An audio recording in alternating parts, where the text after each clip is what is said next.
साधु की रहने के वास्ते बात बताई है कि साधु संसार में यूं रहे किसो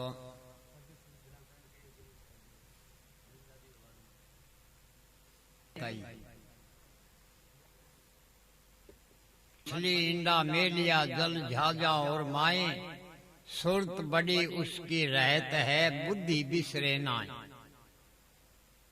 ऐसी तीखी सूरत है तो मच्छी के बारे सूखे में इंडो देवे और पानी में रवे और भी इंडा ने संभाल दे पानी में फिर चली। तो जैसी मच्छी की सूरत है इसी के साधु की सूरत होवे तो वो संसार में रवे और बातचीत करे खान पान भी करे रहन सहन ही करे मगर बा सूरत की है बा टूटे को नहीं बीच भगवान से। जैसे मच्छी आपके इंडिया ने को नहीं भूले तो जिया वो साधु भी प्रभु ने भूले ये रहनी बताई। कहे जल हर कू करे निपजी जल गे माही पर पाखे भीजी नहीं ऐसी क्या गुरु गम पाई। कि वो साधु ऐसा है संसार में ही पैदा हुए जैसे एक जल मुर्गाई है बाई के पानी में ऊपर रवे और पानी में तिरती फिरे और उड़े नहीं जज्बा फर देनी उड़ जा जैसे बिनी पांख की है बा पानी से भीजे तो ऐसा ऐसा दृष्टांत लिया महाराज कवि साहेब ने।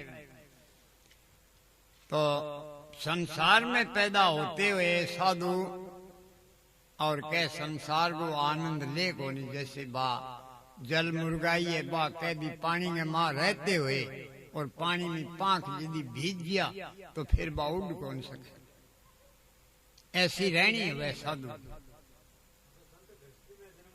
हाँ नी रहनी जीमिया जीमिया घिरत मिठाई पर जीबी हाके लागो नहीं ऐसी क्या चिकनाई। 36 प्रकार का भोजन खा लो पर जीभ के ऊपर बिंगो मिठास कोई स्वाद है वो रह ऐसी कोई में चिकनाई। इसी तरह साधु के अंदर कोई रोशनी या कोई शक्ति ऐसी व्यापक है भगवान के नाम की तो फिर संसारी को जो प्रभाव है वो बिंग ऊपर छावे को भी साधु को प्रभाव संसार पर छावे को तो संसार बिंगी बात सुने। पकड़ विद्या नट खेलता अंग रखता न्यारा।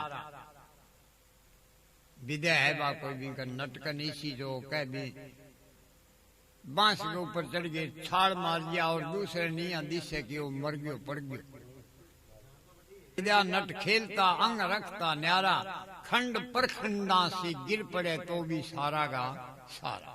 जैसे साधु इस संसार में अपनो शरीर छोड़ दियो तो कहीं परखंडा में जाके जी वो जन्म लेगो तो फिर बा रहनी भी आगे तैयार गिर जागो तो वो कह आ चीज को नहीं जो संसार के अंदर भूल जाओ। भक्ति बीज पलटे नहीं जे जा जुग आनत ऊंच नीच घर आवसी तो रहसी संत को संत। चाहे वो नीची जगह आ जा चाहे ऊंची जगह आ जा। जैसे रामानंद जी के सुखरती नाम करके एक चेलो पंडित के रूप में हो भी टाइम पंडित हो और रामानंद जी भी आचार्य साधु पंडित। तो किसी दुकान पर से कह आटो लिया मोल और गुरुजी ने जाके बा रोटी जिमा दी। तो रामानंद जी को बेटा आटो कोई हो तो नीची जाती हो तो बोलो गुरुजी मैं तो कहेंगे घर ही जाके तो ले को नहीं मैं तो एक दुकान पर से सौदो ले हूं। तो बोलो दुकान वाले ने पूछ दुकान वाले ने जाके पूछो कि भी आटो तो एक तो पिसाइडो दिए एक मोल लेड़ो दिए कहे भी आटो मन तो एक मांगन वाले फिरे ही बा बेच गई और मैं वो आटो भाई पीसांग में तन दे दी। मन कहो ठीक है, झूठ तो बोलना कोई नहीं। तो सुकृति नंद जागे रामानंद जी ने कहो भी आटो गुरु जी कोई मांगन वाली बेचती फिर वो आटो बने बेच दी और वो मैं जाके थाने खुआ दी। तो बोले जा बेटा तू नीची जाति में जा। तो फिर सुकृति नंद जी को हो वो कहने लगे कि पिताजी मैं नीची जाति में जरूर जाऊंगा, पर मेरी पिछाण और थारी पिछाण क्या होगी। मेरो अंतिम थार साथ में प्रेम है, मैं थार सागे मिलना चाहूं तो फिर भी पिछाण क्या हो सी। तो फिर रामानंद जी कहो बोले पिछाण मैं कर लूंगा, थे कर लेगा बोले जरूर। तो फिर मन समाप्ति कर दो। तो कह सुकृति नंद ने भी टाइम समाप्ति कर दियो और राव मेघवाल के घरे जाके रविदास जी को जन्म दियो। और 8 वर्ष की आयु हुई जो आध्यात्मिक ज्ञान भी ने हो गयो। आपने फिर रामानंद जी का आगे पगान ला गया, शीश झुकायो। तो क्यों कौन है तुम? बोले मैं तो मेघवाल हूं। तो बोले तन उपदेश दूं कौन दे? बोले ना।